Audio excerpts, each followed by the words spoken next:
Não há nenhum conflito de interesse, tá? Não sou speaker de nenhuma empresa, não tenho nenhuma relação financeira sobre aquilo que eu vou falar hoje em relação à robótica, tá? Esse gráfico aqui é o gráfico já clássico, que muitos provavelmente já conhecem, do Rogers, que descreve o impacto e a resposta das pessoas diante da inovação, né? Então, há sempre aqueles entusiastas iniciais, aqueles que adotam depois no início, depois até que, se a tecnologia realmente se aplica, tem aqueles que adotam mais tardiamente, mas o fazem, ou então aqueles que ficam de forma cética, entendendo que realmente isso não funciona. Nesse processo de inovação, quando você chega mais ou menos nessa distinção entre os que adotam primeiro e os que adotam na maior parte dos casos, tem o ponto de virada, né? Em que a tecnologia começa realmente a ascender porque ela passa a ser adotada pela quantidade maior de pessoas. Também, nesse raciocínio desse ciclo do Gartner Hype, as tecnologias, elas obviamente são disparadas, como tudo novo, há um pico de expectativas que muitas vezes é além do que necessariamente vai se implementar. Há uma certa queda, porque descobre-se que aquela chave de fenda não serve para todo parafuso, né? E até que essa tecnologia, se ela não se desfizer, se ela não se esvair, ela vai voltar a um platô onde ela vai se instalar, né? A videocirurgia, enquanto videocirurgia clássica, ela também passou por esses processos, né? E hoje ela tem um lugar, né, que não resolve tudo, mas tem um lugar na sua utilidade. Da mesma forma, a cirurgia robótica, ela vai passar por esse processo e, de certa forma, o que nós vamos ter que raciocinar aqui onde é que ela está nesse momento, né? Então, a primeira pergunta vale a pena, né? Essa frase é bem interessante, de um escritor britânico, que ele diz que acredita que o futuro é apenas o passado para trás, né? Ou novamente. Quando a gente estuda história, na realidade a história é nada mais do que ver acontecer no presente erros ou acertos do passado. E olhar para o passado nos ajuda a não repetir erros, né? E a fazer avanços. Quando a videocirurgia começou, né? A grande maioria de nós aqui viveu essa implementação.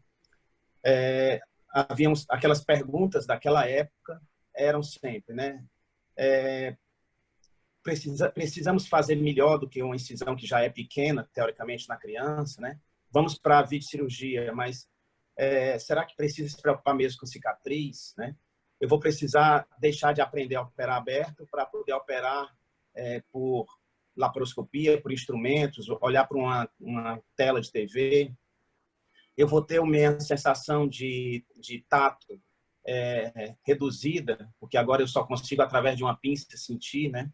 E mesmo na implementação, aqueles professor Pascoal aqui, Max, vários que viram esse florescer, né, na Unicamp, Márcio, professor Joaquim, sabem o quanto isso era no começo muito caro, né? E quanto que isso teve resistência na sua implementação. Da mesma forma, né, naquela época, alguns inovaram, até que chegou a uma situação de bastante pessoas adotando a técnica, né? Mas até hoje, né, há pessoas que entendem que a videocirurgia, na realidade, é um luxo, ou, enfim, não vê muito sentido em adotá-lo. Esse trabalho é bem interessante do surgical endoscopy, publicado no ano passado, porque ele fez uma revisão sistemática das revisões sistemáticas sobre laparoscopia. De forma, obviamente, bem genérica, não está separando aqui por doença, mas é interessante que, se a gente for para a evidência científica, né, nós estamos numa época aí vivendo no Covid, em que se fala muito de ciência, né? Na prática, vocês observam que mortalidade e reoperação, a grande maioria dos trabalhos não tem diferença entre laparoscopia e cirurgia aberta. Mesmo outras morbidades, mesmo infecção, 65% é não significante. Então, exercício delicado, detalhado dessa análise, o que mudou ou que poderia ter mudado seria tempo de internação. Se não faz diferença ou se é igual, né? Então a pergunta é: por que a gente não desistiu? Por que a videocirurgia continua até hoje? Por que ela não foi abandonada? Na realidade, há alguma coisa aí, e todos que fazem aqui videocirurgia sabem disso, quando operam uma fundoplicatura laparoscópica e se lembram da época que operavam aberto, sabem que tem algo que não é possível contar, mas que conta. No ponto de vista de você saber que você não está fazendo algo apenas para dizer que faz, né? Mas tem algo de diferente quando você intervém realmente por videocirurgia do que uma cirurgia aberta. Quando a gente vai para a robótica agora, nós voltamos às mesmas questões do passado. A gente precisa ir além do que a videocirurgia faz hoje, né? Há 20 anos atrás, na época de residente, eu vivenciei, enquanto residente da geral na Unicamp, fazendo Boitsu-Showa. Quando eu virei R3 da cirurgia pediátrica, R1 para alguns, já era unilaparoscópico. Esse processo de reaprendizagem, que é doloroso, não há dúvida, ele é realmente necessário. Eu já deixei de... a videocirurgia já me fez fazer com que eu não pudesse mais tocar, que eu tivesse que aprender a tocar através de uma pinça. Então, agora você me propõe algo que eu nem pela pinça eu tenho percepção, eu não tenho mais feedback áptico nenhum, pelo menos por enquanto, e algo que sobe um custo de forma extremamente significativa. Em matéria de robôs para cirurgia, nós temos algumas dezenas aí de companhias trabalhando com robôs nos últimos anos. Esses robôs, eles podem, na realidade, serem divididos de acordo com a sua função ou com a sua finalidade. Então, você tem, por exemplo, os que propõem fazer com que o cirurgião siga um plano por ele mesmo traçado, usado, por exemplo, para cirurgias de coluna, como esse da Medtronic, esse Mason. A maioria dos robôs que a gente vai falar aqui, na realidade, são que se encaixam nesse critério, que é de transferir, dar escala e estabilizar os movimentos do cirurgião. E, na realidade, como a gente vai analisar aqui, muito mais do que isso na atualidade. Mas só para lembrar que existem muito mais robôs no meio da história que estão por aí. Falar de cirurgia robótica não tem jeito, tem que falar da Intuitive, né? Porque a Intuitive é a líder do mercado hoje, né? Se vai ser no futuro ninguém sabe, mas ela é a líder hoje. E aí, isso é uma apresentação que é pública, né? Tá, do CEO da Intuitive, feito no começo desse ano. Foram mais de 7 milhões de procedimentos realizados até agora, mais de 5.500 sistemas de Da Vinci instalados. Em 2019, uma ampliação de 12% da sua base operacional de plataformas. O sistema, a maioria daqui já conhece, já viu isso em vários locais, né? Você tem o console do cirurgião, um card de paciente que ele é único. A gente vai ver depois que existem outros que são braços separados, tá? E aqui, obviamente, é onde fica o cirurgião, no console, com o assistente no campo. O console, a visão em 3D, os pedais que vão controlar a energia e que vão desabilitar o controle dos instrumentos para a câmera e ajudar no posicionamento da câmera, que é feito pelo próprio cirurgião. Então, não dá mais para reclamar do assistente por causa da câmera. A câmera é a responsabilidade de quem opera. E a questão dos movimentos, que é feito através dos dedos, né? E os dedos, eles imitam, são a cópia fiel aí do que a ponta da pinça vai realizar. Os sistemas hoje que existem, não só no Brasil, mas no mundo, são fundamentalmente o SI, que é esse primeiro aqui à esquerda de vocês, e o XI, que está entrando em implementação. Mais novo, o single port, que depois a gente comenta sobre ele.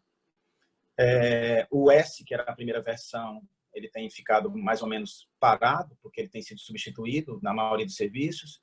Então, a maioria dos serviços hoje dispõe do SI ou o XI, que é o de implantação mais moderna. O sistema da plataforma do SI, que é o mais comum ainda hoje, você tem um braço onde você conecta a ótica.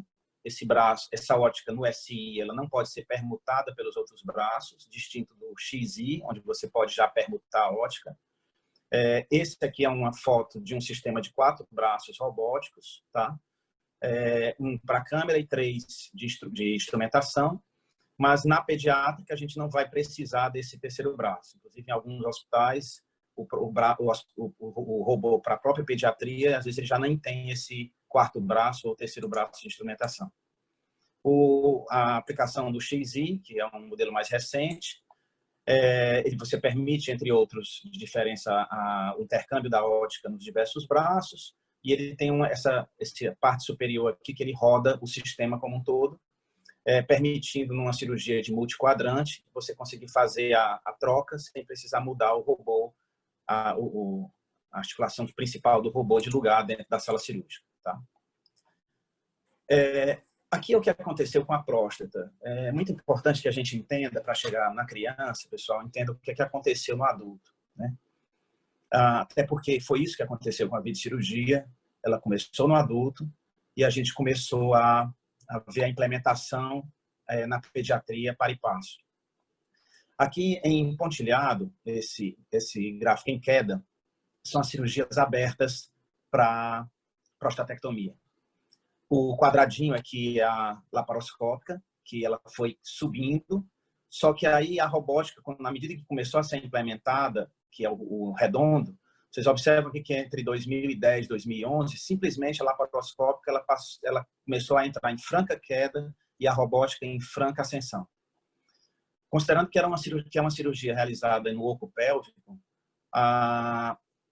o que a robótica adicionou de facilidade de manusear a região pélvica fez com que a laparoscopia entrasse em desuso. E isso fez com que, até hoje, os trabalhos que ainda surgem, na realidade, que deveriam surgir pela lógica robótica versus laparoscópica, você já não tem mais. Você tem robótica versus aberta. Porque a laparoscópica simplesmente deixou de ser feita na grande maioria dos serviços. Tá? Então, ela mudou completamente a realidade da cirurgia de próstata. Aqui você vendo os resultados da própria implementação da Intuitive com o número de cirurgias realizadas. Você observa aqui em verde que a urologia ela sempre teve uma participação significativa, mas é digno de nota que aqui de 2016 para 2017, vocês observam que a cirurgia geral, e aqui entra a bariátrica, ela disparou em relação à urologia. À medida que foi implementando na urologia, outras especialidades começaram a aparecer. Então, na prática, o que é que acontece? Você começa a ter um robô dentro da instituição, catapultado pela urologia e pela próstata, e de repente o cara da bariátrica está ali do lado, olha para o robô e diz, sim, ele não serve para mim também? O que é que eu posso fazer com ele? A torácica olha para o lado e diz, sim, esse negócio funciona dentro do tórax? A ginecologia, idem. O TORS aqui é a cirurgia transoral, tá? Que é a cabeça e pescoço. Hoje, para fazer um acesso de tumor de língua posterior, tá? O uso da robótica é magnífico. E aí é bom registrar isso, porque nós estamos falar em cirurgia transoral é falar numa cirurgia num espaço extremamente restrito, que de alguma forma é um pouco similar com o que você vai trabalhar na criança pequena. Então veja que com os dispositivos entrando por dentro da boca, o cirurgião de cabeça e pescoço consegue ressecar um tumor de fossa posterior da língua de forma muito mais tranquila, de forma ergonômica e com segurança, mimetizando ou, por vezes, sobrepondo a cirurgia aberta. Nessa implementação da Intuitive, que é um case, né, falando no modelo de negócio, e é o que acaba acontecendo no resto do mundo, né, vocês observam que, por exemplo, no Japão, começou a acontecer ressarcimento pelo sistema de saúde. Então, à medida que a tecnologia ela começa a ser implementada, que ela começa a mostrar que tem resultado e que é melhor que seja adotada, a tendência é que os sistemas de saúde, de alguma forma, comecem a absorver esse custo. É claro que esse custo é muito alto, né? Não tem como negar isso, e isso é uma premência que vai precisar mudar, principalmente ninguém sabe o que vai acontecer numa era pós-Covid, né? Em que todos falam em entrar em recessão. E aqui, em paralelo, que tanto a Intuitive começa a fazer, mas também outras empresas que estão entrando no mercado, é buscar um modelo de negócios que possa baixar o custo. Então, vocês viram naquela gráfico prévio de que o modelo SI ele já chegou numa certa estagnação e começa a disparar o XI. Isso é igual ao iPhone. Aí eu quero um iPhone 11. Ok, mas para muita gente, iPhone 9, iPhone 10, iPhone 8 resolve o problema. Tá? Para uma cirurgia multiquadrante, o XI ele é importante, como você fala em cirurgia, fazer uma colectomia. Mas a maioria das cirurgias que a gente realiza na cirurgia pediátrica, elas acontecem dentro de um espaço muito pequeno e a gente não sai muito daquela região. Se você imaginar uma fundoplicatura, você trabalha focado na junção esofágica. Ao contrário, se a gente pensar numa heminefrectomia, você acaba tendo que sair do polo superior do rim até a região da inserção do ureter lá embaixo. Então, você anda um pouco mais na anatomia. Mas se você faz uma pieloplastia, você trabalha num espaço muito restrito ali. E para esse espaço muito restrito, você não precisa, por exemplo, de uma plataforma XI para resolver o problema. Até considerando que os instrumentos da maioria utilizados no SI e no XI são os mesmos que a gente vai ver em sequência. Aqui em Fortaleza, nós temos um hospital privado, que é o Monte Clínico, de uma rede internacional, a mesma rede aí do Samaritano de São Paulo, do Américas do Rio, em que em 2015 foi decidido implementar o programa de cirurgia robótica. Aqui foi o primeiro hospital fora do eixo sul-sudeste a receber uma plataforma robótica. Na época era um S, depois o serviço recebeu o SI. O pessoal do adulto já está chegando próximo de 700 procedimentos realizados. Nos últimos anos foram implementadas as últimas 2 áreas, que foi torácica e ginecologia, e já vinha desde o início a implementação das outras 4 principais. E aí, ano passado, houve uma decisão de trabalhar na implementação da cirurgia pediátrica robótica. Tá? Nessa implementação, também vou comentar mais no final, que é sempre a pergunta de todos nós, né, como é que fica essa certificação, é recomendado que você procure um serviço de cirurgia pediátrica ou serviço da sua área, né, que tenha um alto volume, para que você conheça como é que os procedimentos são realizados, né? No Brasil, nós já temos vários serviços grandes na área de adulto, mas na área de pediatria, nós praticamente não temos muita coisa, né? Nós temos alguns poucos colegas com uma experiência ainda muito inicial, né, porque o sistema ainda não foi implementado aqui. Esse trabalho do professor Juan Maldes, que é chefe do Hospital Italiano na Argentina, que publicado em 2019, mostra que na época tinham 2 cirurgiões pediatras treinados, e aí registra aqui que o Chile, aqui do nosso lado, já tinha 13. Né? Então, como nós não tinha como ver a despeito de fazer o treinamento normal da Intuitive, né, eu senti a necessidade de realmente procurar fora um local em que a gente tivesse a oportunidade de ver se isso realmente era, na pergunta que foi colocada, né, uma realidade ou uma utopia. E aí isso me levou agora em março a Leeds. Tá? Professor Navid Alizai, que é do Hospital Pediátrico lá de Leeds, ele trabalha com robótica pediátrica num serviço que a primeira publicação vem de 2010. Em 2010, ele já publicava robótica em criança abaixo de 10 quilos. Então, um serviço que foi bem recomendado, como, da mesma forma, trabalhando de forma correta, prudente, né, em busca de identificar esse nicho da robótica. Muita coisa do que eu vou falar aqui, obviamente, não é só da literatura, mas daquilo que eu vivenciei dentro do serviço, né? Eu praticamente saí correndo por causa do coronavírus que estava invadindo a Europa, quase que eu fico por lá. E a partir disso a gente discutir como é que reserva isso no futuro. Então, a primeira coisa é que o robô da Intuitive, que é o principal utilizado, para a cirurgia pediátrica, a gente não precisa desse 4º braço ou desse 3º braço de instrumento. Não é utilizado, tá, pessoal? Porque esse braço de apoio, como os instrumentos são de 8 milímetros, ou na melhor das hipóteses de 5, você usa instrumento convencional de laparoscopia. Então, os adultos usam os 4 braços e, por vezes, um 5º braço robótico, laparoscópico convencional. Aqui vocês observam que o braço robótico ele se conecta ao trocarte, tá? Estabilizando esse trocarte, que isso é uma coisa também muito interessante para quem faz videocirurgia, principalmente neonatal, sabe como é complicada essa estabilização do trocarte da laparoscopia, e aqui o trocarte passa a ser estabilizado pelo braço robótico. Aí, através dele, vai entrar ou a ótica, no caso, ou então um dos instrumentos que vai ser trabalhado com ele. Esse trocarte, ele já por conceito, ele já não entra muito, ele já fica numa marcação a partir do qual que se constrói esse chamado centro remoto. Também todos nós que fazemos videocirurgia, e principalmente na videocirurgia neonatal, sabe da necessidade de fixar o trocarte para evitar que ele entre e atrapalhe a videocirurgia neonatal, né? Ou a videocirurgia mesmo de uma criança menor. E aí isso é um primeiro ponto interessante, porque o braço robótico, por ele estabilizar o trocarte, ele facilita evitar que entre esse trocarte e atrapalhe nos instrumentos. Um outro detalhe também interessante, também para quem já tem vivência da laparoscopia, que não é infrequente, às vezes a gente, na necessidade de não insuflar muito um abdômen de uma criança pequena, às vezes, dependendo de uma manobra que a gente vai fazer com a pinça laparoscópica, a gente, sem perceber ou intencionalmente, a gente mesmo levanta a pinça laparoscópica para fazer tipo um levantamento da parede abdominal para buscar espaço dentro do abdômen.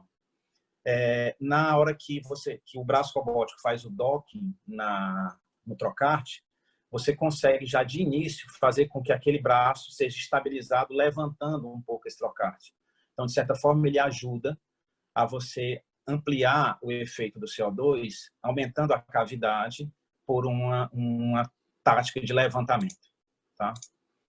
A câmera que é utilizada, o equipamento hoje que existe no mercado, é de 12 milímetros de 8,5.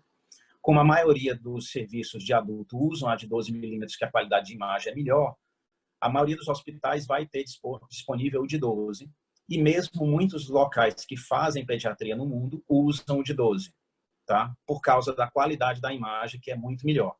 A qualidade da imagem da robótica para o cirurgião, como já falado, é em 3D, né? E o nível de detalhamento e de ampliação ele é maior do que a laparoscópica convencional. A primeira vez que eu ouvi falar de robótica, eu evitei seguir no assunto, porque me incomodava essa questão do 8 milímetros. Eu disse, não, isso aí esquece que esse negócio ninguém nunca vai ficar operando criança enquanto esse negócio for de 8 milímetros, até porque hoje a gente usa pinça de 3, né? E até que surgiu a história da pinça de 5 milímetros. Só que é interessante que a pinça de 5 milímetros, e aí a gente começa a mudar um pouquinho o conceito, na hora que a gente começa a ver como é que as pessoas estão adotando essa tecnologia no exterior, a pinça de 5 milímetros, vocês observam aqui na imagem que ela é mais longa, tá? Então, para quando você trabalha com espaços pequenos, e aí a cavidade, obviamente, neonatal ou pediátrica, ela é menor, o 8 milímetros trabalha melhor. Além disso, a liberdade de trabalho e a movimentação da pinça de 5 milímetros ela é menor do que a pinça de 8. E aí você tem uma haste de 8 milímetros, então você poderia dizer que ele é mais invasivo na hora do orifício que entra, mas a extremidade distal da pinça ela é bem mais delicada do que muita pinça de 3 milímetros. Tá? Então eu tenho uma delicadeza maior da pinça que do início, embora o orifício que entra ele seja mais grosseiro. Essa questão ela já foi trabalhada, né? O grupo aqui, por exemplo, do interior da França, que publica muito em relação à cirurgia robótica pediátrica, mostrando que realmente o uso de 8 milímetros com o equipamento que nós temos hoje, ele é mais seguro e mais eficiente do que a pinça de 5. Tá? Então, a despeito de você ter pinça de 5 milímetros robótica, a maioria dos serviços de pediatria optam por usar a pinça de 8. Tá? Daqui dá para ver bem claro, né? Acho que a maioria já conhece esse videozinho aqui que tem no YouTube, né? Então, assim, você tem uma pinça que ela é mais grosseira, né? E você tem uma extremidade que ela é mais delicada. E muitos devem lembrar dessas mesmas imagens quando a gente tinha a videocirurgia inicial e aí se colocava essa mesma foto, que é um trabalho do Thomas Kuhn, que é um colega da Austrália, que já teve também lá em Leeds, e que publica muito na área de pediatria, de cirurgia robótica pediátrica, né, tentando mostrar um pouco dessa discussão. E aí a pergunta é até onde vai o limite. As pinças, elas têm todas uma identificação, os instrumentos, eles são usados 10 vezes cada, tem um chip para controle disso, então não dá para usar mais do que 10 vezes, tá?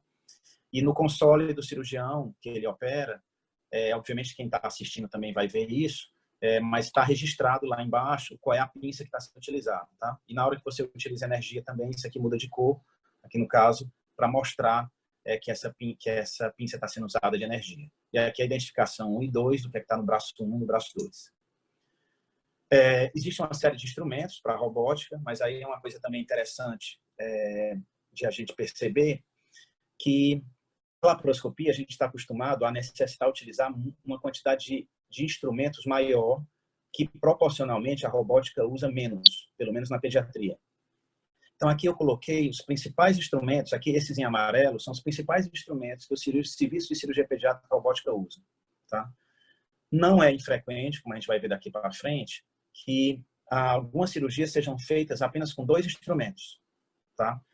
Porque aqui eu tenho um Maryland, mas um Maryland que é conectado com bipolar, tá? Então ele faz o efeito de ambos. Aqui eu tenho uma tesoura, mas uma tesoura que, ao contrário da nossa tesoura laparoscópica, que a gente não consegue usar bem como um hook, como a extremidade ela é muito delicada, ela é já ligada a um sistema monopolar e você usa com muita tranquilidade com o hook sem problemas. Então ela fechada trabalha como dissecção de hook e vai funcionar como uma tesourinha também para uso de dissecção, tá?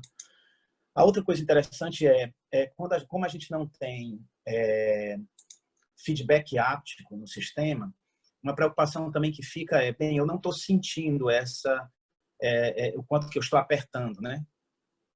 Isso, todos os cirurgiões que trabalham com robótica em adultos já comentam isso, mesmo também os de criança, que na realidade acaba havendo uma adaptação da imagem e você começa a perceber isso na imagem. Na própria simulação que todos têm que fazer antes de ir para o paciente, a gente já começa a ter um pouco dessa sensação da acomodação do cérebro. Mas a despeito disso, esse trabalho ele fez uma análise de pressão por Newton das principais pinças robóticas comparado com os instrumentos de cirurgia aberta, tá? Então aqui vocês observam que a quantidade de preensão numa pinça fechada, por exemplo, do Cadier, que é uma pinça de mão esquerda muito utilizada na robótica, tá? Ele é bem inferior, por exemplo, a um Kelly, por exemplo, fechado, tá? Então dá para ter uma noção aqui, por esse estudo mecânica, que o grasping force, né, a força de pegada do instrumento robótico, a despeito de você não ter o feedback áptico, ele é bem delicado em relação ao instrumental, por exemplo, de cirurgia aberta, tá? Como é que estamos, então, dentro da cirurgia pediátrica, né? O primeiro trabalho, a primeira publicação foi de 2001, que foi o primeiro Nissen laparoscópico feito em 2000, tá? O grupo do americano que começou com a primeira peloplastia em 2002. Aqui tem uma primeira cirurgia de cisto colético em 2006 e, obviamente, daí seguindo várias cirurgias que foram realizadas. Em 2013, mesmo Thomas Conde, da Austrália, fazia uma análise da primeira década. Quer dizer, nós estamos em 2020. Em 2013, ele já fazia uma análise da primeira década, tá? Já naquela época, quem tiver curiosidade de ver o trabalho, vai ver a quantidade imensa, diversa, de procedimentos que já tinham sido feitos por robótica em criança, mimetizando literalmente o que a gente tem na nossa prática diária de cirurgião pediátrico, certo? Na época já tinham mais de 2.000 procedimentos e 1.800 pacientes. Depois disso, aqui em 2019, na análise de dor, né? A robótica versus não robótica, dor pós-operatória não mudou, certo? Sempre mantendo os mesmos valores. Porque isso era uma dúvida também. Será que na hora que eu introduzo instrumental teoricamente mais grosseiro da parte externa, ou mesmo elevando com o braço robótico no trocarte com DOC, elevando esse trocarte em relação à parede abdominal, será que eu não vou causar mais dor, né? Não, a mesma dor em relação à laparoscopia. Taxa de conversão, trabalho 2020 da Itália. Itália é um dos países que tem apesar de ainda ter pouca gente fazendo, mas tem vários serviços e várias cidades, Bolonha, inclusive, o único livro até hoje publicado específico por cirurgia pediátrica e robótica é editado pelo grupo da Itália, tá? com vários trabalhos publicados em relação a isso. Taxa de conversão de 7,5 no trabalho agora de 2020, e literatura variando de 1,3 a 13,5. A maioria das conversões são para procedimentos torácicos, exatamente porque é uma estrutura menor e porque você tem um instrumental mais grosseiro e, obviamente, pequenas crianças. E a maioria dos cirurgiões pediátricos que trabalham com crianças, eles acabam usando como um limite inferior a idade aqui de, na verdade, um ano ou 1 ano e meio, tá? Não é nem 2 anos, é 1 ano, 1 ano e meio, ou peso abaixo de 15 quilos. Mas temos publicação aqui, por exemplo, do grupo, o mesmo grupo lá da França, né? Falando que abaixo de 15 quilos também é seguro, mas ele acha que deve ter um limite de 3 quilos. Isso nós estamos falando com o instrumental atual, tá? O que é que nós temos, então, de principais cirurgias realizadas? Então, dentro da urologia, a menina dos olhos é a pieloplastia. Então, o que é que está acontecendo na prática, né? Na prática, se vocês observarem os Estados Unidos, eu comecei a fazer essa pesquisa na hora que eu fui começar a procurar onde sair para poder ver cirurgia pediátrica robótica, né? A grande maioria dos serviços de cirurgia pediátrica robótica nos Estados Unidos são da urologia. Porque como o sistema foi implementado pela próstata, o robô está ali. Se o robô está ali, eu já estou fazendo próstata. Tá bom, então eu vou fazer uma nefrectomia, vou fazer uma nefrectomia parcial, eu vou fazer uma pieloplastia em adulto, natural. Porque eu tenho melhor ergonomia e eu consigo manusear bem melhor na robótica uma sutura do que na cirurgia convencional. E aí é natural que você vai descer a idade, né? E aí a maior parte das crianças... Hoje, o que você tem mais de literatura de robótica é pieloplastia. Tem vários trabalhos na literatura. A ponto de esse, em 2019, ele já começar a analisar artigos de meta-análise e mostrar que a robótica diminui tempo operatório em relação à laparoscópica, né? Menor tempo de internação hospitalar, menor índice de complicação, com taxa de sucesso comparável. Porque você já começa a ter uma casuística mais consistente, certo? Então, o que é que acontece hoje? O robô está ali do lado, então vamos começar a fazer. Isso, grupos de adulto que começam naturalmente a operar a criança. A nefrectomia, principalmente a heminefrectomia, né? Também naqueles quadros clássicos que nós já estamos acostumados, de polo superior excluso. Algumas nefrectomias por indicação clássica também. E o reimplante ureteral, né? Tá até aqui nós temos, por exemplo, no Brasil, a experiência do Nicanor com a laparoscópica transvesical, né? Na prática, eles não conseguem ainda simular, embora já tenha trabalhos falando de robótica transvesicoscópica. Porque se você trabalhar com reimplante ureteral extravesical, vai cair sempre naquela história de que o tapering vai ser difícil. Grupos já colocam essa possibilidade de fazer um desmembrado extravesical pela dificuldade de entrar intravesical, né? Então, nós precisaríamos de uma redução do tamanho do instrumental para, talvez, entrar e realmente fazer mais, o que já começa a ser proposto com o instrumental, que ainda não é adequado, a fazer uma robótica transvesicoscópica e fazer um COEM, por exemplo. Na nefrectomia parcial, mesmo grupo aqui da França, só veja como até se repete alguns grupos, tempo de internação já baixando da robótica em relação à aberta. Aí se diz, mas laparoscópica deve ser igual, provavelmente. Mas por quê? Porque já começa a ter grupos em que a laparoscópica começa a ser abandonada em detrimento da robótica. É o que acontece lá com o grupo do serviço que eu visitei, né? Vários procedimentos já há muito tempo não são feitos mais laparoscópicos, são feitos robóticos. Reconstrução de bexiga, aí entra o mitrofenófilo, reconstrução de colo vesical, ou mesmo a ampliação de bexiga. A ampliação de bexiga mesmo ainda com muita dificuldade na sua realização, porque é um procedimento complexo mesmo com robótica. Um dado interessante vindo da urologia, mas que pode levar a ajudar nesse raciocínio também para a cirurgia geral como um todo, é essa questão dessa possibilidade de esconder incisão. Então, aqui, a disposição clássica de uma pieloplastia, ou mesmo de uma nefrectomia, ou de um reimplante, é essa disposição clássica com um trocárter entrando no umbigo com a ótica e os outros 2 trocárteres para a mão direita e a mão esquerda. Só que, como eu tenho a articulação do instrumental robótico, você consegue trazer a ótica aqui para a região pélvica tá? Escondendo aqui abaixo da linha da calça 2 das incisões e a outra incisão escondida no umbigo. Isso fica bem claro aqui, ó. Então aqui eu trago a ótica para a região inferior, a mão direita continua na região inferior e a mão esquerda vai para o umbigo. Como o instrumental é todo, você vai conseguir articulação, você consegue operar dessa forma.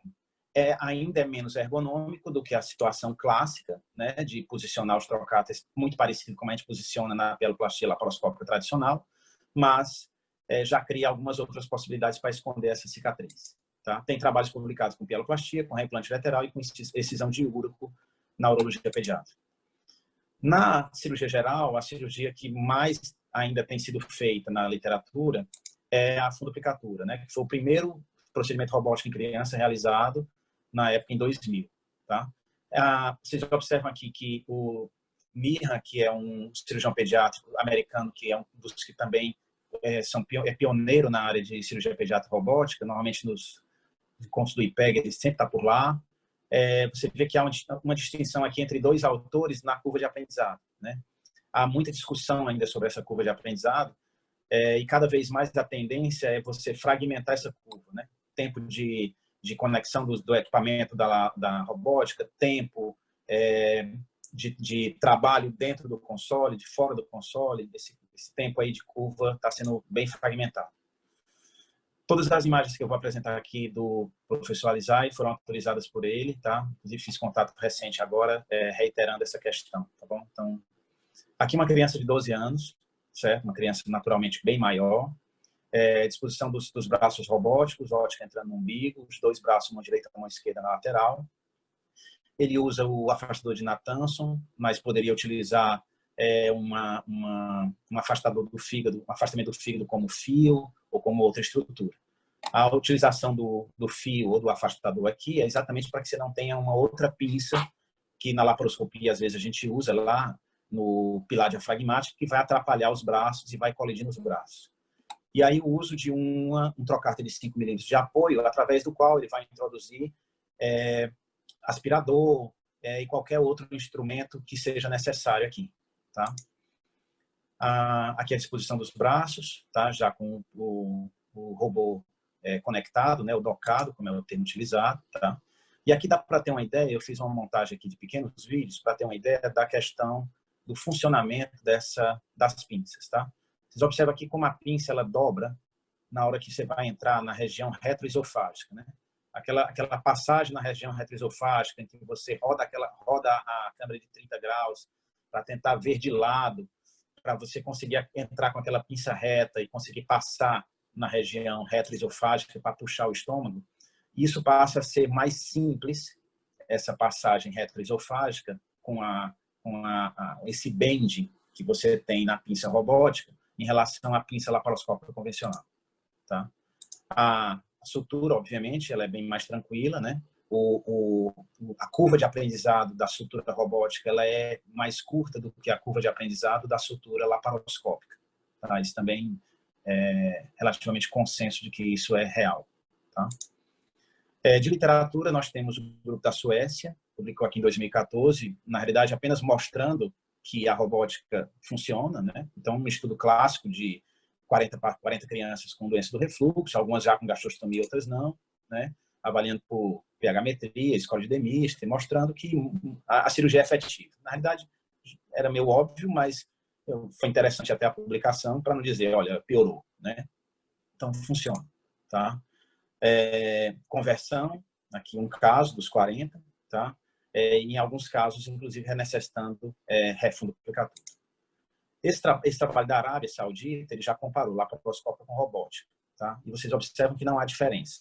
Então, você tem uma tecnologia que não muda em relação à laparoscópia. Se a gente voltar lá para a primeira discussão, em que muita coisa da laparoscópica não muda em relação à aberta daqueles princípios que a gente avalia, fica aqui depois para debate, né?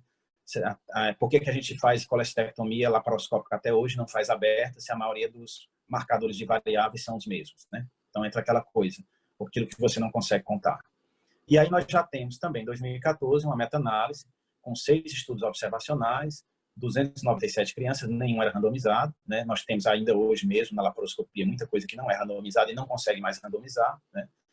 Vendo que conversão, tempo de internação, complicação pós-operatórias iguais, laparoscópico e robótica.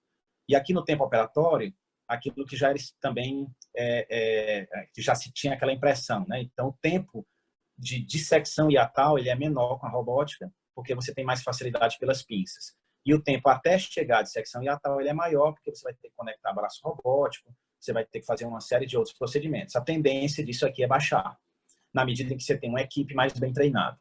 Por exemplo, lá no serviço, que lá ele já tem isso há 10 anos, assim, não é nenhuma novidade ter uma robótica, é algo completamente normal, simples e usual. Grupo de enfermagem, pessoal de sala, eles montam uma sala robótica com todo o protocolo padrão de cirurgia segura e, obviamente, com os seus processos muito bem determinados, mas sem nenhuma estresse em relação a isso, tá? Coisa de forma muito tranquila. O custo continua aqui 29% alto, 30% vamos arredondar. Aqui mais uma outra foto de um outro trabalho aqui de 2015, também do grupo lá da Austrália, né, mostrando esse dobrar da pinça, né, essa facilidade que você tem também no ponto. E para finalizar, Nissen, esse trabalho interessante porque ele traz luz aonde a robótica realmente deve fazer diferença em relação à laparoscópia, que são os casos difíceis. Então, quem já teve que fazer uma fundoplicatura num paciente com gastrostomia prévia sabe a dificuldade que é, né? De você entrar com um instrumental reto, com a gastrostomia na sua frente, e você ter que ir dissecar o hiato esofágico e conseguir fazer essa fundoplicatura, com uma facilidade maior de precisar converter. Com o instrumental fazendo a articulação com 7 graus de liberdade e o trabalho, seja numa situação de gastrostomia prévia, seja numa situação de reoperação, né? Seja numa situação de necessidade de lise de aderência maior, né? Por exemplo, um paciente recentemente até a gente precisou entrar num aqui laparoscópio, óbvio, pós 3 ou 4 catéteres de DVP prévio, né? E precisar fazer a fundoplicatura, sabe da dificuldade que é. Então, isso, teoricamente, robótico, deveria ser mais tranquilo. Cisticolédrico, né? É um das situações que também é bem emblemático na robótica, porque ele exige a sutura, né? E aí você tem uma necessidade de um tempo maior. Muitos de nós que fazemos cisticolédrico laparoscópico, quando faz a biliodigestiva, faz por sutura contínua, exatamente porque o tempo que levaria, ou que leva, alguns ainda fazem, mas a maioria, aqui a gente também faz sutura contínua. O tempo que levaria para fazer uma sutura ponto a ponto por laparoscopia tornaria o tempo, na maioria dos casos, impraticável, né? Não sei, para alguns extremamente experts que têm uma habilidade fora da média. Na robótica aqui, o grupo lá de Leeds, né, tem várias proposições na literatura, lá deles é ótica no umbigo, mão esquerda, mão direita posicionada, usa o mesmo afastador que ele usa na fundoplicatura, mas da mesma forma poderia usar um fio passado com gás lá dentro para afastar, e um trocáter de 5 minutos de apoio com laparoscopia, tá? Docado, aqui uma criança de 5 anos, né? Mas como mostrei já lá no início, e tem aqui à frente já crianças bem menores já sendo feitas pela robótica, tá? E aqui dá para ver bem claro, apesar disso aqui não ser a imagem que o cirurgião vê, né? O cirurgião vê uma imagem bem maior qualidade que isso. Aqui na dissecção do cisto, junto à região pancreática, vocês veem que ele está com a tesoura aqui, ó. A tesoura que ele usa aqui na parte superior é a mesma que ele usa para, entre aspas, usar como hook, tá? Só que com uma ponta ela é bem delicada, e a hora ele usa para dissecar como, entre aspas, um hook, a hora ele usa a tesoura para cortar mesmo, tá? Aqui ele tem uma pinça de Cadier na mão esquerda e o porta-agulha na mão direita. Então ele faz o cisticolédrico inteiro com 3 instrumentos robóticos. O instrumento robótico é uma coisa que impacta severamente no custo, tá? Cada instrumento ele é usado 10 vezes, certo? Mas vamos raciocinar que cada instrumento custa em torno de $2.000. Então vamos trabalhar aí para transformar para o Brasil, né?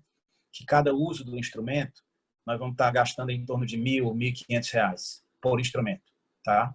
Então aqui eu estou usando eu estou usando, né? O professor Alizai aqui usou 3 instrumentos na cirurgia inteira, tá? A próstata, muitas cirurgias aí em adulto, eles usam 4, 5 instrumentos, tá? Às vezes 6. No apoio aqui na pinça, na laparoscopia normal, ele vai usar a tesoura, embora tenha porta-agulha que já você consegue cortar o próprio fio, ele vai usar aspirador, ele vai usar outro instrumental aqui, tá? Preferem fazer a entero-entero por via convencional, tirando, como também muitas vezes a gente faz na criança pequena, quando faz laparoscópica, tá? E na criança grande, na laparoscópica, às vezes a gente usa o stapler para fazer a entero-entero como a bariátrica faz. Ele prefere fazer convencional, até porque a maior parte dos pacientes que ele opera são crianças pequenas também, certo? Aí você tem, falando em custo, você tira o custo do stapler, certo? Aqui, essa montagem aqui que eu fiz, achei bem interessante, porque dá para você ver bem aqui a questão do ponto, né, da sutura, certo? A sutura aqui, ele vai mimetizar exatamente a cirurgia aberta, então ele vai fazer ponto a ponto, ele faz ponto a ponto, tá bom? Porque como você consegue fazer a sutura de forma mais tranquila do que faz na laparoscópica, ele faz como faz a cirurgia aberta, tá? Um outro dado interessante, só voltar aqui rapidinho, na sutura, veja que não há feedback áptico. Ele não sabe na hora que o ponto chegou onde é para chegar. Como é que ele sabe que chegou? Vocês veem que depois que ele termina o ponto, ele dá uma levantadinha, que ele sente o movimento da alça intestinal na via biliar. Então, naquele momento, ele percebe que o fio chegou, tá? Então, você acaba utilizando, que é isso que acontece na robótica. Acaba tendo uma adaptação do cérebro em relação ao que você vê, e você, de alguma forma, começa a enxergar esse feedback, tá? Vários trabalhos já de séries, e aqui eu registro, pessoal, que assim, há um descompasso entre o que está publicado e a realidade, tá? Há muito menos publicado do que vem sendo feito de cirurgia robótica, inclusive em pediatria, tá? 2 dos trabalhos são do grupo de Leeds, aqui esse de 2010, com 5 casos, aqui um outro em 2014 com 27, mas assim, ele já tem mais de 80 casos de robótica, só de cisto colédoco, tá? Exemplo, você vai procurar outros procedimentos aqui, esplenectomia. Você procura artigo de esplenectomia, eu fiz essa revisão extensa nos últimos meses. Não tem praticamente trabalho de esplenectomia em criança, certo? Mas lá eles fazem usualmente, tá? Só que não está publicado. Mas aconteceu o que aconteceu com a laparoscópica no começo, todo mundo publicava, fiz uma vesícula, fiz isso. Depois chegou num ponto tal na laparoscopia que assim publicava grandes séries, tá? Mas tinha muito mais gente fazendo do que estava no PubMed, tá? Então aqui uma esplenectomia na criança de 6 anos, tá? Aqui ele não usa, aqui a gente sabe da diversidade das situações mesmo no Brasil e de quem opera laparoscópica, né? Aqui normalmente a gente usa o stapler na laparoscópica, no hilo, tá? Então tem o custo do stapler, tá? E a gente usa o harmônico, né? Ultrasig ou bipolar, enfim, também tem o custo do sistema. E o custo também, falando em OPME, do bag, né? Então na laparoscópica, em geral a gente tem o harmônico, a gente usa o stapler e usa o bag. Aqui ele faz tudo com 2 instrumentos robóticos. E ele não usa o stapler. Por quê? Porque como ele tem uma facilidade boa de chegar no hilo, certo? E de mais articulação de instrumentos, ele faz como fazia a aberta no passado. Ele isola vaso a vaso, ele isola a artéria, ele isola a veia, tá? Aí ele usa um clipador de 5, mas, por exemplo, num determinado momento lá, a veia era muito calibrosa, para reduzir o calibre da veia, ele botou um fiozinho e amarrou o fio. E assim, amarra com muita tranquilidade, porque é bem mais simples do que a laparoscópica. E aí depois colocou um clipador de 5 milímetros. Então, ele não usa stapler. Não tem aqui o OPME harmônico, porque essa OPME harmônica ela vai entrar. Aqui ele usa esse PK, que é um bipolar com impedância controlada, mas poderia ser uma pinça de Maryland ou uma outra pinça com bipolar, tá? O próprio Cadier também ele pode ser conectado a um bipolar. Então ele usa basicamente 2 instrumentos, certo, para fazer a esplenectomia, instrumentos robóticos, tá? Já tem publicação de cirurgia robótica transoral em criança, né? Então, por aí ter uma ideia de como a coisa está evoluindo, né? Algumas cirurgias de via aérea já têm sido realizadas por robótica, porque você consegue articular bem a ponta do instrumental dentro de um espaço muito pequeno. Pull-through, então aquela mesma situação da malformação retal alta, de usar a laparoscopia para fazer ligadura de fístula retroretral, né, bulbar prostática, publicação aqui de 2011, mostrando também a utilização da robótica. Suave para zona de transição alta, né, da mesma forma, grupo aqui da Itália também, e nesse trabalho, inclusive, eles utilizaram o Firefly, que é uma tecnologia de cianina, em que você consegue visualizar melhor a vascularização e ajuda, e no caso aqui ele usou como um artefato para garantir que o que estava sendo descido estava com a perfusão adequada. Na oncologia, né, Vilani, o ovário já o pessoal já nem publica mais, porque assim, já em adulto, né, quem faz robótica na ginecologia já faz ovário direto, tá? E aí, assim, trabalho com criança já entrou nas casuísticas de robótica como um todo, sabe? Tem um trabalho já antigo de ovário, mas já nem fala mais. Então, assim, vai aqui, já em 2017, ele já entra também para tumor mesmo, né? Nem ovário. Então, aqui a maioria são adrenais, que é o mesmo padrão que a gente usa na laparoscópica, né? Na laparoscópica, os tumores que a gente opera são tumores adrenais, né? É o neuroblastoma L1, é o FEL, né? Tirando o carcinoma adrenal, né? Que entra sempre aquela discussão, mas a maioria de nós não opera. E aqui interessante a questão da linfadenectomia retroperitoneal, né? Naturalmente, em crianças a partir de 10 anos, que é a indicação usual, né? Principalmente por causa do rabdomio paratesticular.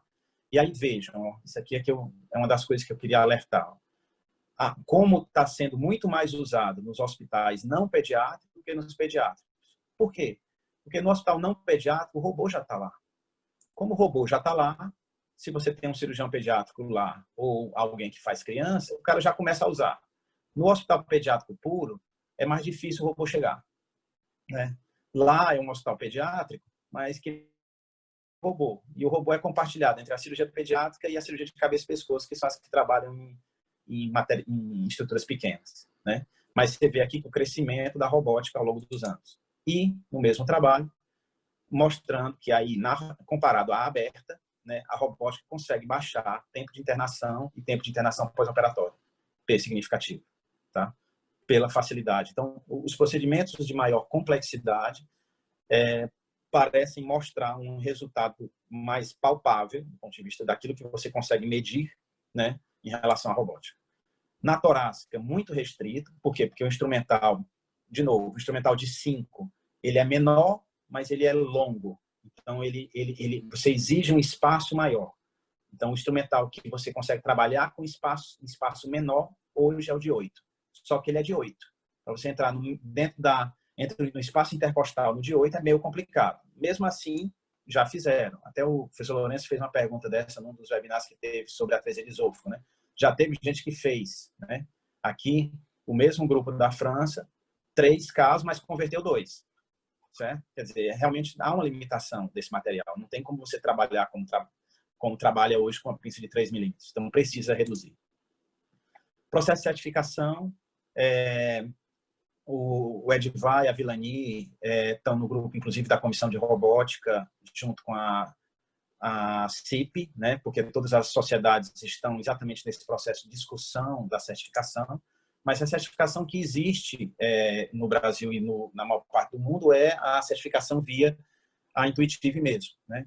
A Intuitive, ela tem tido essa preocupação de fazer um processo de certificação bem detalhado, até porque o nome dela está na tecnologia, né? Aconteceu isso em alguns locais, de o robô começar a ser utilizado de forma muito liberal, né? Sem um treinamento adequado, e de repente começou a ter problema. E aquela história, o problema não era a tecnologia, o problema era quem estava por detrás comandando o robô, né? Então, hoje, pela Intuitive, que é o que os principais centros, inclusive no Brasil, adotam, né? Você tem o treinamento online, certo? A partir desse treinamento online, você faz uma prova online, a partir da qual você precisa de um score mínimo para você receber esse primeiro passo, tá? depois você vai para um treinamento de simulação. Isso é uma coisa que nós não tivemos essa obrigatoriedade na laparoscopia, mas a robótica, pelo processo de implementação, como tem sido, é obrigatório, tá?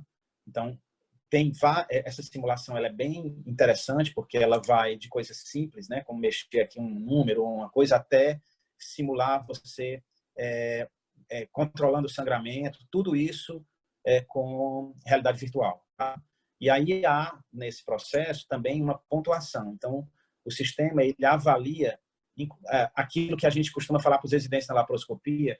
Rapaz, você está fazendo muito movimento para pouca efetividade. Tudo isso ele é medido, tá, pelo sistema. E a partir dessa medida, ele vai fazendo se você vai ser liberado ou não daquela fase. Então, é como um videogame com fases em que você tem que completar todas essas fases. E após isso, é feito tem um dia de sessão com um dos facilitadores da empresa e depois a realização de um procedimento e um teste final num animal experimental. Né? Antes, esse processo era feito na Colômbia. Tá? Agora, nós temos o centro no Einstein, que é centro para certificação do SI, e tem o centro no Américas, do ICARD, que é centro de certificação do XI. Tá? Então, de acordo com a tecnologia que você tem no hospital, você vai para um ou vai para outro. Tá? Então, concluindo, na cirurgia pediátrica robótica, eu imagino que nós estamos aqui ainda, né? Um pouco de inovação com os que estão adotando precocemente ainda, né? Não chegamos ainda na maioria, estamos longe. Tá? E aí fica a pergunta, nós estamos ainda no trigger aqui inicial, e pode ser que ainda haja uma desilusão, né? Ou nós já passamos um pouco dessa desilusão e estamos nesse começo de um platô. Tá? A impressão é que em alguns procedimentos ainda esteja aqui no trigger inicial, em outros procedimentos já esteja aqui, porque nós já temos, por exemplo, na pieloplastia, você já tem papers sobre mini-fellow relacionado a esse treinamento, você já começa a normatizar, inclusive, como treinar cirurgiões para fazer pieloplastia. Tá? Então, você já tem um avanço maior até pelo próprio número. Aí vem, de novo, o retorno àquelas questões antigas. Né? Mas nós já fazemos bem com a videocirurgia, como no passado. Nós já fazemos bem com a aberta. Para que mudar? Né? Se a gente vai para a robótica, a cicatriz vai ser maior, porque eu uso material de 3 e de 5, mas eu vou para 8, para 12 de ótica. Né? Eu vou ter que aprender tudo de novo. Eu já aprendi, né? Vou começar do zero. Né? Você tirou a minha percepção de toque, agora você tira total e ainda me dá um custo alto. Né?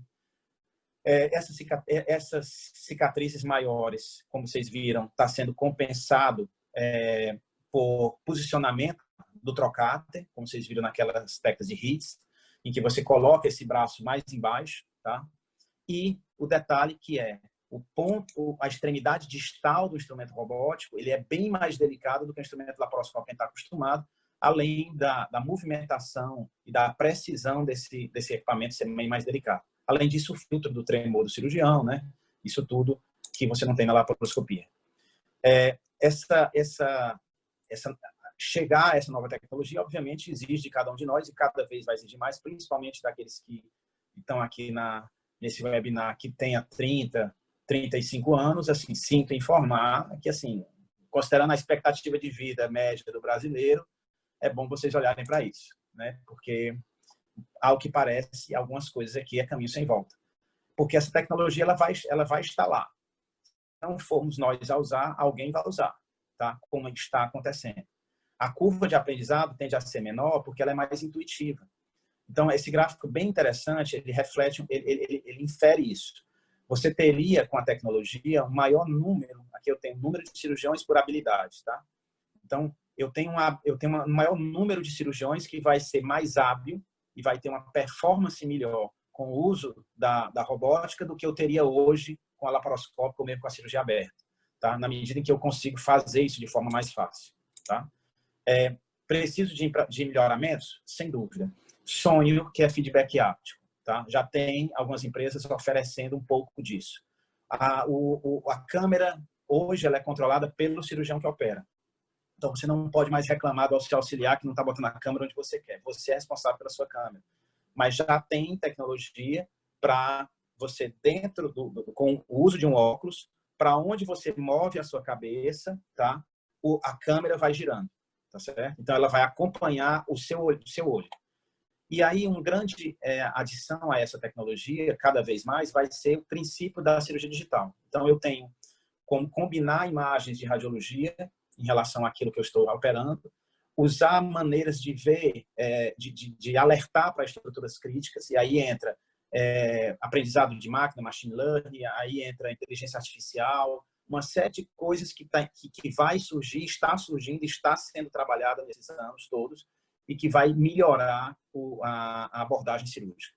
E na telemedicina, hoje, por incrível que pareça, nós não temos ainda tecnologia, espera-se que já se consiga, mas para você fazer uma transmissão, como nós estamos fazendo aqui, dentro de um Zoom, para você transmitir em tempo real, real mesmo, uma cirurgia para ser operada em outro local. Porque tudo isso começou com isso, né? O princípio da cirurgia robótica era para operar cirurgião em campo de batalha, tá? Nós precisamos ainda de tecnologia de 5G para frente para poder conseguir fazer isso.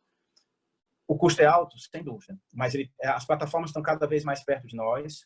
Então, você imaginar comprar uma plataforma só para operar criança, isso não existe, é inviável, tá? Mas aquela plataforma, no hospital em que você está, ela já está lá, tá? Ribeirão Preto comprou agora um robô, né? Não sei se já chegou, né? Mas Lourenço tinha me falado que chegou lá. Barretos tem uma lá, né? Inca tem. A C. Camargo tem, né? A Maria Lúcia está lá fazendo já deve estar com mais de 10 procedimentos robóticos realizados em crianças. O equipamento já está lá. Então, o que é que eu tenho? Eu tenho um custo de manutenção que já está sendo feito, já está sendo gasto esse custo de manutenção com os procedimentos de adulto que estão fazendo a cada vez mais a pleno vapor. Aí eu vou ter o custo dos instrumentos, né? Só que eu uso menos instrumentos na criança do que eu uso no adulto. Eu não vou precisar de 4 instrumentos, 5 instrumentos, como muitos procedimentos de adulto precisam. Tem procedimentos de 2, de 3, tá? E a entrada natural de novos competidores. Não há dúvida que, principalmente numa época pós-Covid, né, as empresas também vão precisar cada vez mais se reinventar, porque assim, você precisa ter uma comprovação de pelo menos igualar a laparoscópica, né, dentro daquilo que é objetivo, porque há o que não é objetivo. Então, é muito mais fácil dar um ponto por robótica do que por laparoscopia. Então, é muito mais fácil você ter essa curva de aprendizado melhor, mas eu preciso ter uma eficiência do sistema, e essa eficiência envolve custo, né? Só uma ilustração rápida de sistemas aqui para acabar, né? Aqui um aprovado pelo FDA, ele não é, na realidade, um robótico como a gente conhece, ele, na realidade, vocês observam aqui na imagem, o cara opera sentado, mas é um sistema em que de pinças como laparoscopia, tá? Mas que é controlado pelos braços robóticos, aqui um sistema não de single arm, mas de vários braços robóticos separados, tá? Aqui ele já tem feedback áptico, aqui ele já tem o eye track, né? De acordo com que ele mexe a cabeça dele, ele mexe a câmera, tá? E aqui, inclusive, já tem instrumentos de 3 milímetros. Mas só que esses instrumentos estão longe, muito longe do que a Intuitive tem hoje, em relação à mobilidade da ponta da pinça, né? E a movimentação que você tem na ponta do dedo com o da Intuitive em relação ao que eles têm. Mas são plataformas que provavelmente, com o tempo, do jeito que hoje você tem uma XI e um SI, você vai ter diversas plataformas de acordo com o sistema de custo que cada um consegue pagar. Aqui o Vestius, da CMR, entrou recentemente no sistema britânico, tá? Controlado, ele não é também por dedo, ele é controlado por joystick, é um sistema mais pelo punho, tá? Já tem também feedback áptico, né? Como nós temos hoje nos PlayStation da vida, tá? Mesma forma com 3D e já também com instrumentos de 5 milímetros, certo? Recente aqui, publicado agora em 2020, também, como vocês veem como isso está evoluindo. Aqui é um sistema para microcirurgia, certo? Aqui é um auxiliar, mas você tem aqui as pinças robóticas, que é controlada aqui apenas pelo um abrir e fechar de dedos, que obviamente é filtrado o tremor e é filtrado a escala. E o cirurgião vê também aqui num super ampliação de imagem, tá? Broncoscopia, colonoscopia, tudo evoluindo para robótica. Tudo evoluindo para robótica. Sistema recente também da Intuitive, do Ion, né? Uma broncoscopia que chega mais em locais mais delicados. Já tem competidor também aqui, essa outra plataforma no mesmo sentido. Você não fica com aquela coisa de entrar e se vira e vai por aqui na colonoscopia da mesma forma. O cara está lá sentado controlando pelo sistema de joystick, tá? E combinando imagem, tá, pessoal? Combinando imagem. Aqui o sistema da Intuitive, do OSP, Tom Loeb, por exemplo, né, que foi um dos precursores da laparoscópica, ele está já fazendo criança, nos primeiros casos, por exemplo, se não me engano, em Chicago, com o sistema SP, que aí você tem realmente um single port real, entrando único, e a partir disso o sistema articula. Qual é um problema aqui para a gente? Mesmo se vocês observarem também, existe uma distância entre o sistema quando entra e como ele articula. Então, também, apesar de ser single port, eu preciso de um espaço maior. Então, ainda não é o ideal para a gente. O ideal é que esse sistema articulasse antes. Ele demora um pouquinho para articular, tá? Então, eu preciso de espaço. O que eu coloquei do mapeamento entre o que você está vendo e uma sobreposição de imagens, por exemplo, uma TC ou uma ressonância, tá? Isso já tem disponível do próprio sistema da empresa, mas também já tem, inclusive tem um colega, se não me engano, nordestino já, que já provê essas imagens para quem faz robótica em adulto, criou uma startup e já fornece isso esse trabalho com a imagem. Obviamente não aparece no monitor lá do robô, mas ele consegue já estudar a imagem. Então, é real, é uma utopia? É real. Tá? Ela já deixou de ser uma utopia. Quanto que vai ser real daqui para frente, o tempo vai dizer. Né? Uma parte vai virar desilusão e nada disso vai se tornar real? Talvez. Mas uma parte, com certeza, pelo andar da carruagem, de algo que a gente já tem mais de 10 anos das pessoas fazendo lá fora, é difícil pensar que vai ser abandonado. Como sempre, a prudência, né? A prudência que nos faz predizer o que tem que ser feito e analisar o que fizemos para não repetir erros, tá? Mas o mundo dá voltas, é uma história que se repete. Os meus agradecimentos, né, de público, agora em Zoom, né? Agora o público é Zoom, né?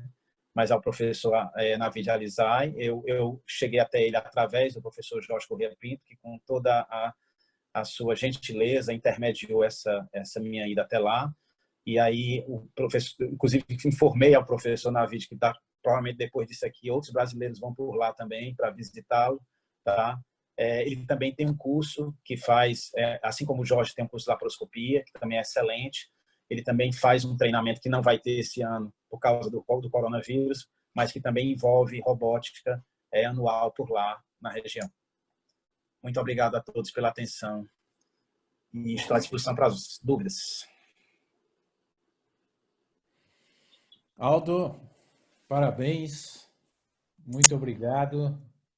Sempre você trazendo coisas novas para a gente e trazendo essas coisas de uma forma, como eu falei antes, sempre muito organizada, muito científica, muito embasada e com uma reflexão muito profunda a respeito das coisas que você fala.